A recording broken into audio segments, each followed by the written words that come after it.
বলতে চালু করে দিলেন।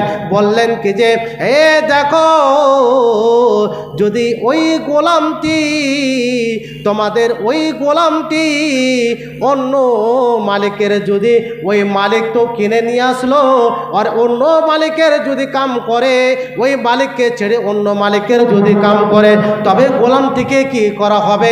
সেই গোলামটিকে মেরে পিঠে বাড়ি থেকে হাঁকিয়ে দেওয়া হবে, কিন্তু তাকে রাখা হবে না।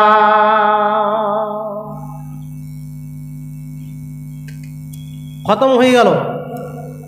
যে সুন্দরভাবে বিষয়টি জোগাড় করছিলাম, খতম হয়ে গেল। তো যাও, আপনাদেরকে আমি কয়েকটি জিনিস যেটি বলছি ওই জিনিসটি বলে খতম করে দিচ্ছি। 5 মিনিট সময় মাত্র, শর্টকাটে বলে খতম করে দেব। এবার বলছে কি যে দেখো, যদি এইভাবে অন্য মালিকের যদি কাম করতে যায়, তবে তুমি সেই গোলামটিকে কি করবে? সেই গোলামটিকে মেরে পিঠে বাড়ি থেকে হাঁকিয়ে দেওয়া হবে। বন্ধুরে আমার ওই মতো শোনো, আল্লাহকে ছেড়ে শিরিক করা হবে না।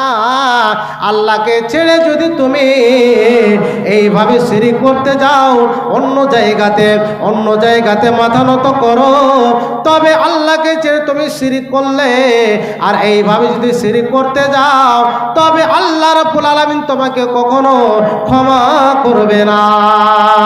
এবার বাপজান আমার ভাইরা, 2 নম্বরে আল্লাহর নবী হযরতে ইয়াহইয়া আলাইহিস সালাম বলছেন, দেখো নামাজ ফরজ হয়েছে, নামাজ পড়তে হবে, প্রত্যেক মানুষকে নামাজ পড়তে হবে। কোনো মানুষকে এইভাবে বলবে না কি যে আমি নামাজ পড়ব না, নামাজ পড়তে হবে। 3 নম্বর আল্লাহর নবীজি বলছেন কি যে দেখো, এইভাবে তোমাকে সুন্দরভাবে রোজা ফরজ করেছে, রোজা রাখতে হবে, রোজা কখনো ছাড়ানো হবে না। এবার 4 নম্বরে বলছে দেখো, সাদকা করতে হবে। যে সাদকাটি করতে গেলে আমাদের এমন মুসিবত ঠেলে যাবে, মুসিবত এমন হয়ে উড়ে যাবে বলার শেষ নয়।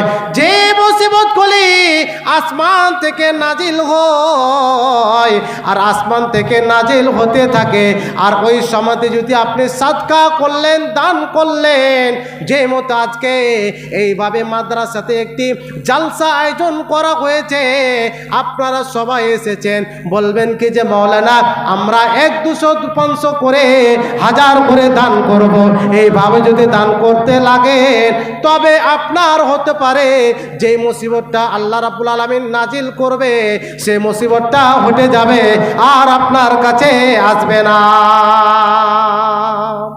এবার আসুন বাপজান আমার ভাইরা, 5 নম্বর আল্লাহর নবী বলেন, যদি তুমি আল্লাহর কাছে সব সময় জিকির আজকার করতে থাকো, আল্লাহ রাব্বুল আলামিনকে সব সময় যদি স্মরণ করতে থাকো, তবে শোনো, তোমার পিছনে শয়তান কখনো লাগবে না, তোমাকে শয়তান আক্রমণ করতে পারবে না।